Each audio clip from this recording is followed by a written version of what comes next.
Good morning, my dear second BCom students. This is your CMK sir, and this is the 5th class of your valuation of shares, my dears.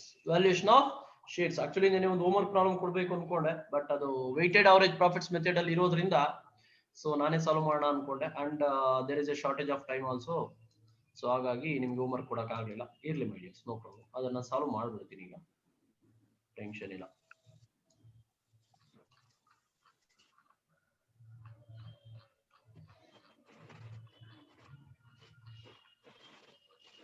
Here there is a problem, my dears. Problem. Listen carefully, my dears, and see here. Following is the balance sheet of runner-off company limited, my dears. Runner-off company limited. Following is the balance sheet of runner-off company limited for the year ended 31st March 2017, my dears. 31st March 2017, my dears. 6% 2000 preference shares of 100 each. 6% 2000 preference shares of 100 each, 2 lakhs, my dears. 6% ನಾವು ಕಟ್ಕೊಳ್ಳಿ, ಇವೆರಡು ನಮ್ಮ calculations ಬೇಕಾಗುತ್ತೆ. Again 6000 equity shares of 100 each, 6 lakhs, my dears. 6000 equity shares of 100 each, 6 lakh. Reserve fund, profit and loss account, 5% debentures, provision for tax, creditors. These are treated as liabilities, my dears. Consider ಮಾಡಬೇಕು. Fixed assets, current assets, goodwill, my dears. Additional information: at the end of the accounting period, fixed assets valued at 15% more than the book value. 15% more, my dears. Book value. Goodwill valued at 70,000. Net profits of last 4 years 1,25,000, 1,35,000, 1,40,000 and 1,20,000 respectively. Transfer 15% to general reserve and maintain 10% of NRR, normal rate of return, my dears. Ascertain value of shares by using weighted average profits, my dears. Weighted average profits. ಇದಕ್ಕಾಗಿ ನಾನು problem solve ಮಾಡೋದಿಲ್ಲ. Weighted average profits ಇದೆ, my dears. First, calculation of net assets available to equity shareholders, my dears. Equity shareholders. Fixed assets ಏನು ಹೇಳಿದ್ದಾರೆ? 15% more than the value ಅಂತ ಹೇಳಿದ್ದಾರೆ. 8 lakhs into 15% ಜಾಸ್ತಿ ತಗೋಬೇಕು, my dears. 8 lakhs into 15% ಜಾಸ್ತಿ ತಗೋಬೇಕು. ಹೇಳಿ, ಕ್ಯಾಲ್ಕುಲೇಷನ್ಸ್ ಏನು ಹೇಳ್ತಾ ಇಲ್ಲ? 9,20,000, sir. 8 lakhs into 115 divided by 100. ಎಷ್ಟು ಬರುತ್ತಮ್ಮ? 9,20,000. 9,20,000. 9,20,000. ಓಕೆ ಮಾ. ಕರೆಂಟ್ ಅಸೆಟ್ಸ್ ಎಷ್ಟಿರೋದು ಪ್ರಾಬ್ಲಮ್ ಅಲ್ಲೇ? ಹೇಳೋದೇ ಇಲ್ಲ. Current assets 4 lakhs. 4 lakhs, sir. 4 lakhs current assets. Okay, goodwill ಎಷ್ಟು ತಗೋಬೇಕು ಅಂತ ಹೇಳಿದಾರೆ? My dears, there is a information for goodwill 70,000. 70,000 goodwill, my dears. ಅಲ್ಲಿಗೆ ಅಸೆಟ್ಸ್ ಕಂಪ್ಲೀಟ್ ಆಗುತ್ತೆ, my dears. As per the problem, fixed assets 15% more than the book value ತಗೊಂಡಿದ್ವಿ. Current assets there is no information, that's why book value consider ಮಾಡಿದೀನಿ 4 lakhs. Then goodwill 70,000, my dears. ಇದಾದ್ಮೇಲೆ liabilities ತಗೋಬೇಕು, my dears. 5% debentures 1 lakh, provision for tax 80,000, creditors 60,000, my dears. ಹೇಳಿ, sundry creditors ಎಷ್ಟು? Creditors 50,000, creditors 60, provision for tax 80, 1 lakh. 60,000 creditors, provision for tax for debentures 1 lakh. ಎಷ್ಟು percent debentures ನೋಡಿ, my dears? Percentage 5% debentures 1 lakh. Provision for tax 80,000. Provision for tax 80,000, my dears. So that's it. Total liabilities. Total assets ಹೇಳಿ ಈಗ ನನಗೆ? 9,20,000. 13,60,000. 13,60,000. 60,000, that is total assets, my dears. Total liabilities ಹೇಳಿ? 60 plus 80 plus 1 lakh. 1,80,000 plus 60. 2,40,000. 2,40,000. Sir, 30,90,000, sir. Total assets, sir. 30,90,000. Check it. Chart ಮಾಡಿದ್ರು. Check ಮಾಡಿ ಒಂದ್ಸಲಿ. 13,90,000. 13,90,000, right. My dears, 13,90,000 ಅಲ್ಲಿ 2,40,000 less ಮಾಡಿ. 13,90,000 ಅಲ್ಲಿ 2,40,000 ಲೆಸ್ ಮಾಡಿ.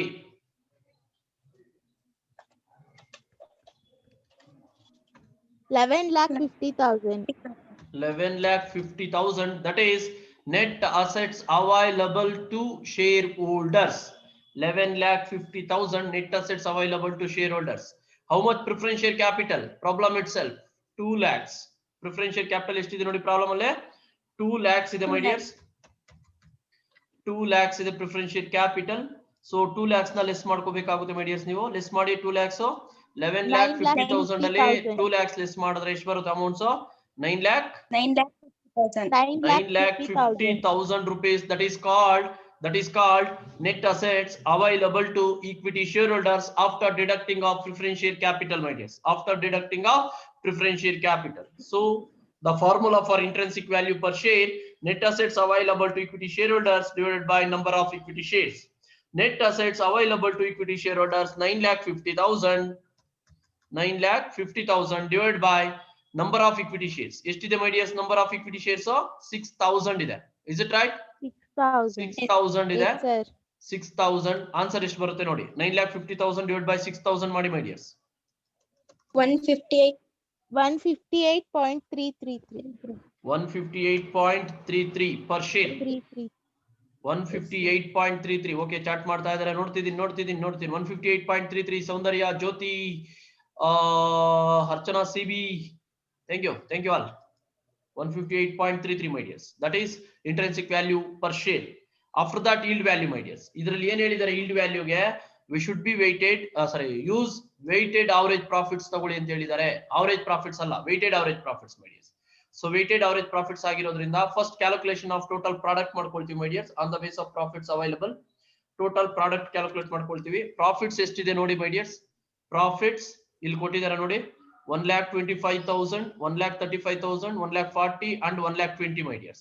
1,25,000, 1,35,000, 1,40,000 and 1,20,000 ಅದನ್ನ ಯೂಸ್ ಮಾಡ್ಕೋಬೇಕು my dears. 1,25,000, 1,25,000 second one ಎಷ್ಟು 1,35,000, 1,40,000, 1,20,000. Okay, 1,40,000, 1,20,000 ನೋಡಿ my dears. Profits ತಗೊಂಡಿದ್ದೀನಿ weights assumption ನಾವೇ ಹಾಕೋಬಹುದು my dears. 1 2 3 4 weights ಹಾಕೋಬಹುದು. ಮಲ್ಟಿಪ್ಲೈ ಮಾಡಿ ಹೇಳಿ 1,25,000 into 1 1,25,000 ಕರೆಕ್ಟ್ ಇದೆ. 1,35,000 into 2 ನೋಡಿ ಎಷ್ಟು ಬರುತ್ತಾ 2,70,000. is it right? 2,70,000. Yes, sir. 2,70,000 right. 1,40,000 into 3 4,20,000. 4,20,000. Correct, sir. 1,20,000 into 4 4,80,000. 4,08,000. Yes, sir. Correct. Total ಮಾಡಿ ಟೋಟಲ್ ಪ್ರಾಡಕ್ಟ್ ಎಷ್ಟು ಬರುತ್ತೆ ನೋಡಿ 1,25,000 plus 2,70,000 plus 4,20,000 plus 4,80,000. Correct ಇದೆ sir. 12,95,000. Is it right? 12,95,000. Yes, 12,95,000 my dears. weights ನ ಟೋಟಲ್ ಮಾಡ್ಕೊಂಡ್ರೆ 1 2 3 4 ಟೋಟಲ್ ಮಾಡ್ಕೊಂಡ್ರೆ 10 ಬರುತ್ತೆ. 1 plus 2 3 3 plus 3 6 6 plus 4 10 my dears. Calculation of average weighted profits ಮಾಡಿದ್ರೆ total product divided by number of weights ಮಾಡಬೇಕು.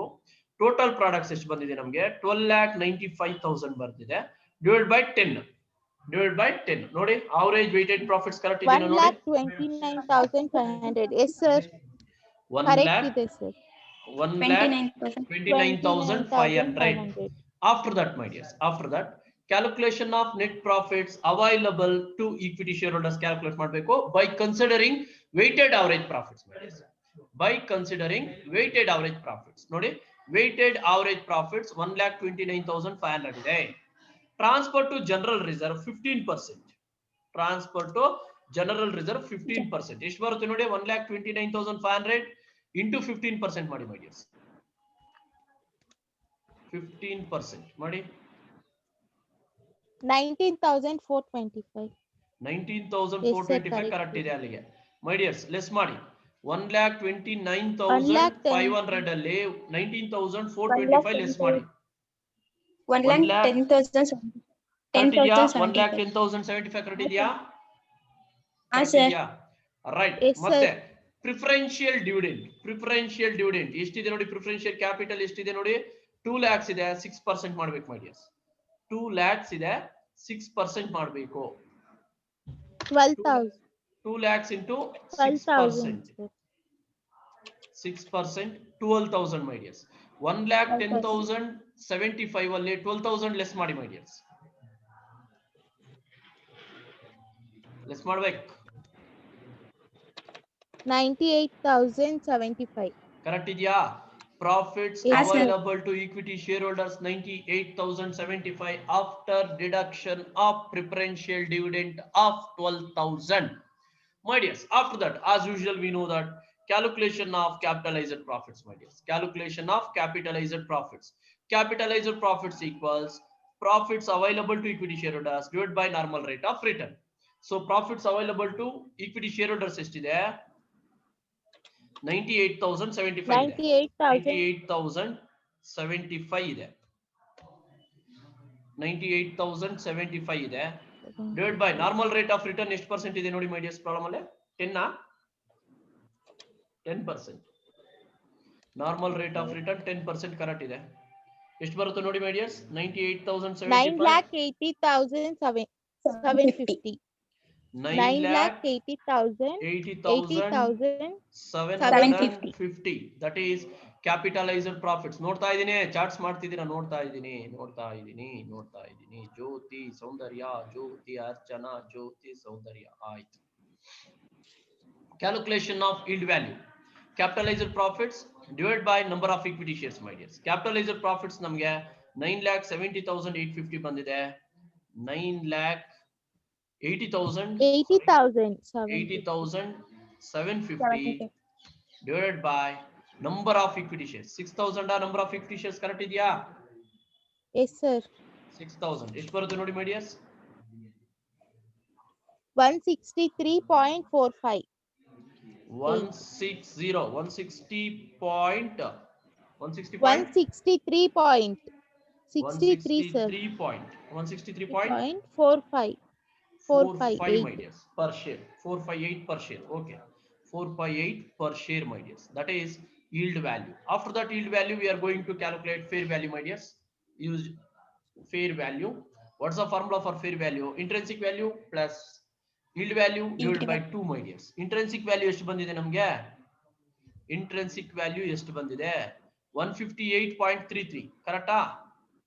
158.3. 158.33 plus yield value ಎಷ್ಟು ಬಂದಿದೆ? 163.458 divided by 2. Total ಮಾಡಿ first ಎಷ್ಟು ಬರುತ್ತೆ? 158.33 plus 163.458 221.788. 221 321. 221, sir. 321 Yes, sir. 321.788.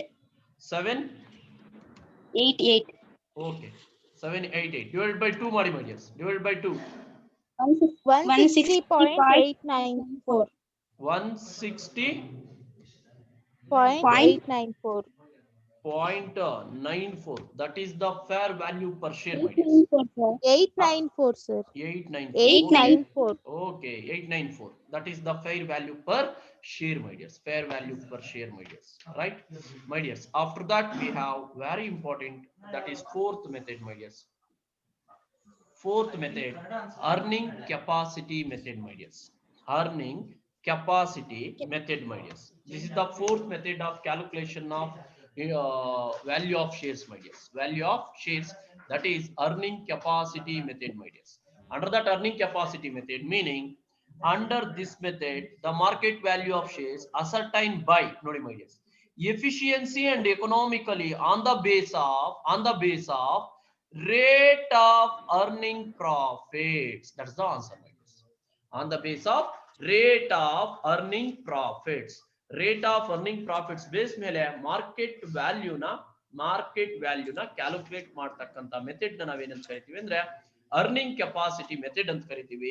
We should apply the two formulas for earning capacity method. First one is rate of earning profits. Rate of earning profits, my dears. Rate of earning profits. Wait a minute.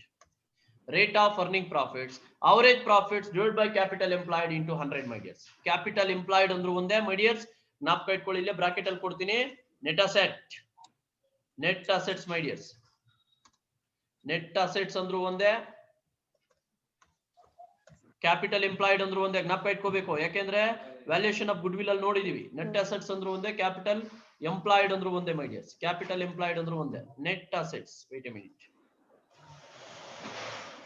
Net assets capital employed ಎರಡು ಒಂದೇ my dears. Second one market value of shares rate of earnings divided by normal rate of return into paid up value. First time ಬರ್ತಾ ಇದೆ my dears. Paid up value ಅಂದ್ರೆ 100 each ಅದಿರುತ್ತಲ್ವಾ, 150 each, 10 each ಇರುತ್ತಲ್ವಾ, so ಆ value my dears. Paid up value of shares, right. Right. These two formulas we should be adopted while calculating the valuation of shares under earning capacity method, my dears. We have taken into consideration problem, my dears. Here there is a problem. Here there is a problem. Following is the balance sheet of Able Company Limited, my dears. Able Company Limited. Paid up capital of 10 each, 4 lakhs, my dears. Reserve fund 90,000. Profit and loss account 20,000. Debentures and current liabilities. Both are liabilities, my dears. Fixed assets, current assets, goodwill. As usual, 7,40,000. My dears, additional information nodi. The profits of last 3 years, 51,600, 52,000, 51,650. Profits, my dears. Profits. 20% transfer to general reserve. Normal rate of return 10%, my dears. Normal rate of return 10%. Ascertain the value of shares under intrinsic value, yield value, fair value, and earning capacity method. Earning capacity method. My dears, as usual, fast ಆಗ್ತಿದ್ಯಾ? Fast ಆಗ್ತಾ No, ಇದೆಯಾ? sir. ಇಲ್ವಾ? No, sir. ಈ method ಹೊಸ method, ಸ್ವಲ್ಪ slow ಆಗಿ ತಗೋತೀನಿ, no problem. My dears, first step calculation of intrinsic value. Intrinsic value calculate ಮಾಡಬೇಕು ಅಂದ್ರೆ ನಮ್ಗೇನ್ ಬೇಕು? Net assets available to equity share holders calculate ಮಾಡ್ಕೋಬೇಕು.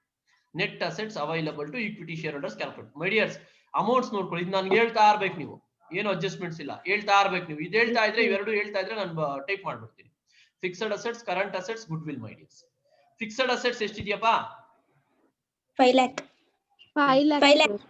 ಫಿಕ್ಸ್ಡ್ ಅಸೆಟ್ಸ್ 5 lakhs ಇದೆ. ಓಕೆ. ಕರೆಂಟ್ ಅಸೆಟ್ಸ್ ಎಷ್ಟಿದೆ? 2 lakh. Current 2 lakh. Assets 2 lakhs. Right my dears. Good will ಎಷ್ಟಿದೆ? 40,000. 40,000 good will. Make it total assets. Total assets 5 lakhs plus 2 lakhs plus 40. 7,40,000. 7,40,000 total assets. ಏನು doubt ಇಲ್ಲ ಅನ್ಕೊಂಡಿದ್ದೀನಿ. Chart ಮಾಡ್ತಿದ್ದಾರೆ. Okay okay okay okay okay 7,40,000 Jyothi, ಆಯ್ತು. My dears, liabilities ನೋಡಿ ಯಾವ್ಯಾವ್ದಿದೆ. 5% debentures 1 lakh, current liabilities 1,30,000. Okay. 5% debentures ಎಷ್ಟಿರೋದು? 1 lakh. 1 lakh. 1 lakh. So current liabilities ಇದೆ my dears. 1,30,000. Current liabilities 1,30,000. Make it total, my dears. 2,30,000. 2,30,000. Correct? My dears, 7,40,000 ಅಲ್ಲಿ 2,30,000 ನ less ಮಾಡಿ.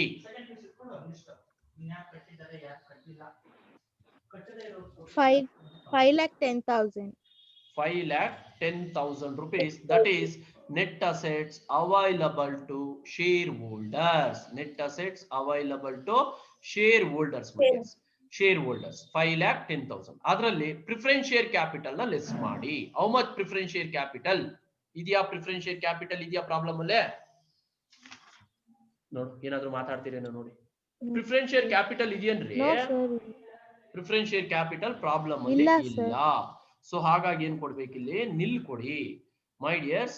So same amount 5,10,000 carry to amounts available to equity share holders. Amounts available to net assets available to equity share holders 5,10,000 rupees. ಈಗ intrinsic ವ್ಯಾಲ್ಯೂನ calculate ಮಾಡ್ಕೋಬಹುದು ನೀವು. Intrinsic value calculate ಮಾಡಬೇಕಾದ್ರೆ formula net assets available to equity share holders divided by number of equity shares. Net assets available to equity share holders ಎಷ್ಟಿದೆ? 5,10,000 rupees ಇದೆ.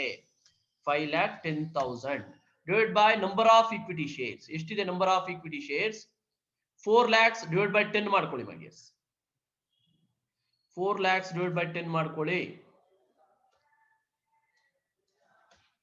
4000 ಬರುತ್ತೆ. Is it right? Correcta? 4 lakhs divided by 10. 4000 ಬರುತ್ತೆ. 4000 ಬರುತ್ತೆ. My dears, calculate ಮಾಡಿ. How much intrinsic value? 12.75. Wrong. 4 lakhs divided by 10 ಮಾಡ್ಕೊಂಡ್ರೆ 40,000 ಬರುತ್ತೆ. 40,000. ಈಗ ಮಾಡಿ. 5,10,000 divided by 5,10,000 divided by 40,000. 12.75. 12.75 per share.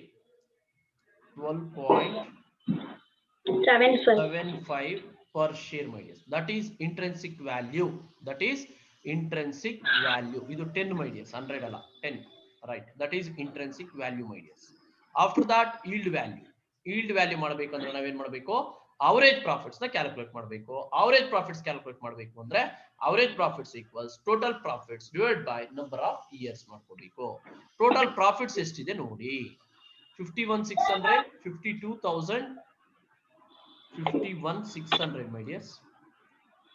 51,600, 52,000, 52,000. Start one ಎಷ್ಟಿದೆ ನೋಡಿ my dears. 51,650, 51,650, 51,650. Total ಮಾಡಿ 1,55,250. Wait a minute, my dears.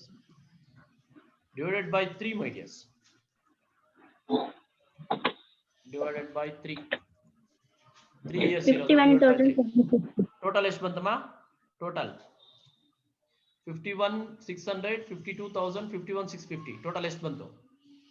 1,54,000 ನೋಡಿ.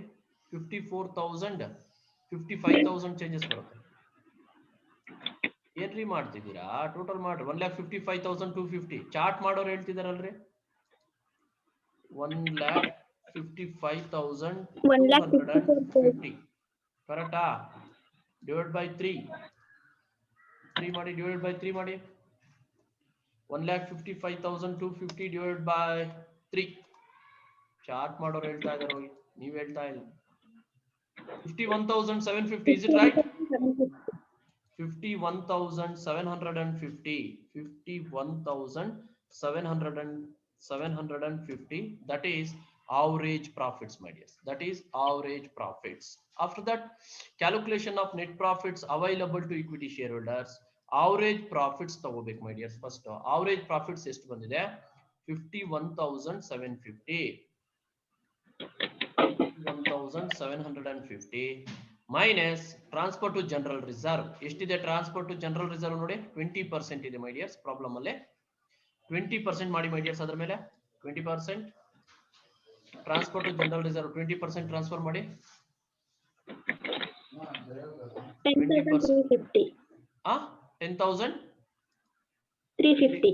10,350. 10,350, my dears.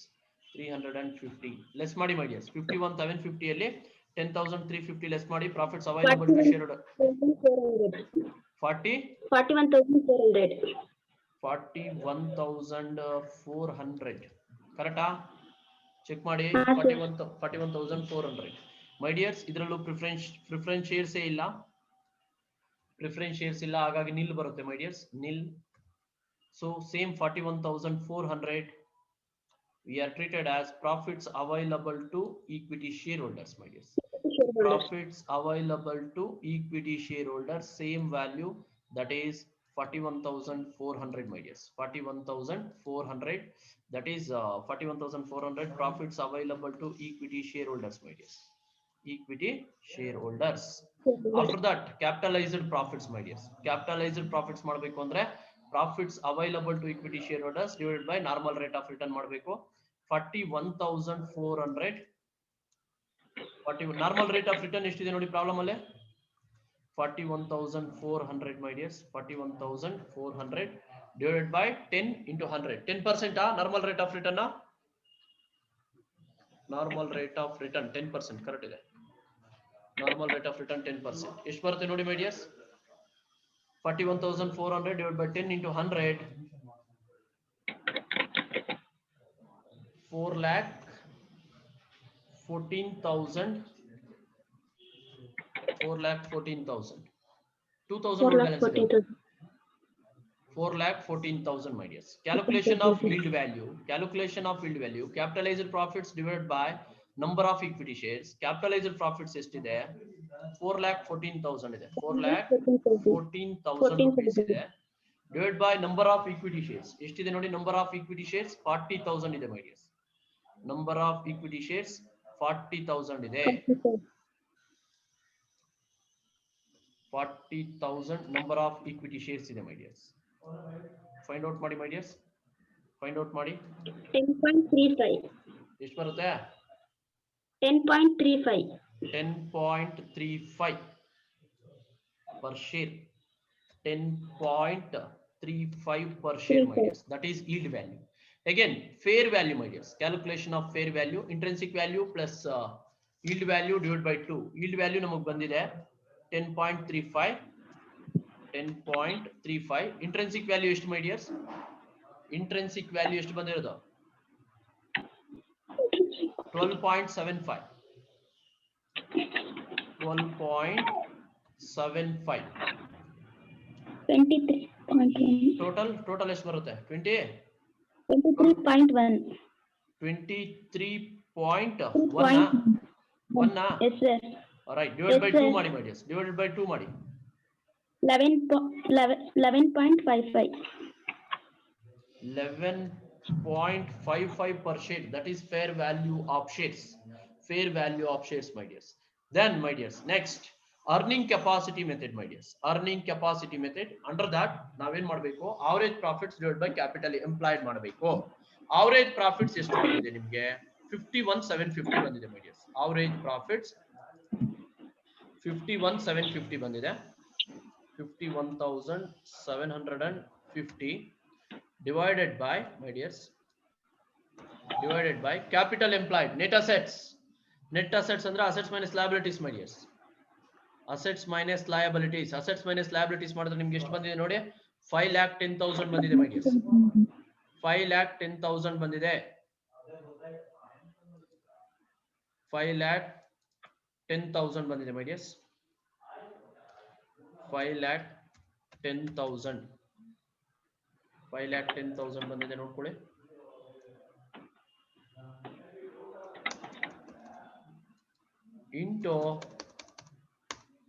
into 100 my dears. 10.1. into 100. Calculate ಮಾಡಿ my dears. Calculate ಮಾಡಿ. 10.1. Calculate ಮಾಡಿ. 10.147 sir. 10.147. 10.147 per share my dears. Per ಇಲ್ಲ 10 point per share. 10.147 my dears. That is rate of earning profits my dears. Rate of earning profits. Rate of earning profits 10.147% actually ಅದು actually percentage ಅಲ್ಲಿ ಬರುತ್ತೆ my dears. Then market value of shares find out ಮಾಡಬೇಕು my dears. Market value of shares, that is rate of earnings divided by normal rate of return into paid up value my dears. First rate of earnings ಎಷ್ಟಿದೆ? 10.147 ಇದೆ. 147 divided by normal rate of return my dears. Normal rate of return ಎಷ್ಟಿದೆ? Normal rate of return ಎಷ್ಟಿದೆ? 10 ಇದೆ my dears. into paid up value of shares ಎಷ್ಟಿದೆ ನೋಡಿ my dears. Paid up value of shares ಇಲ್ಲಿರುತ್ತೆ my dears. ಇಲ್ಲಿರುತ್ತೆ paid up value of shares. ಇದು my dears. Paid up value of shares ಎಷ್ಟು? 10 my dears. Paid up value of shares ಎಷ್ಟು ಬರುತ್ತೆ? 10. Paid up value of shares of course 10 my dears.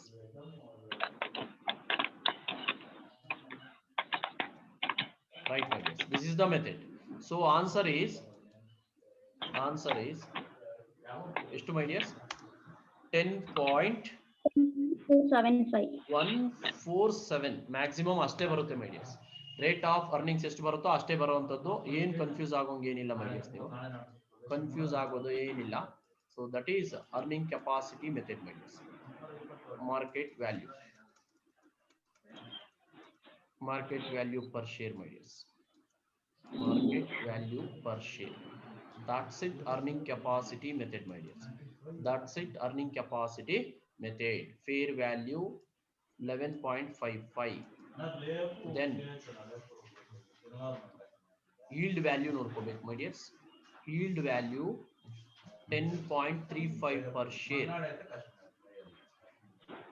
Then intrinsic value 12.75 per share my dears.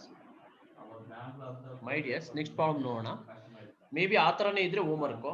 Preference shares ಇದೆ my dears. Problem number 22 ನಾನೇ ಮಾಡಿಸ್ತೀನಿ. Until ಮೈ dears, take care.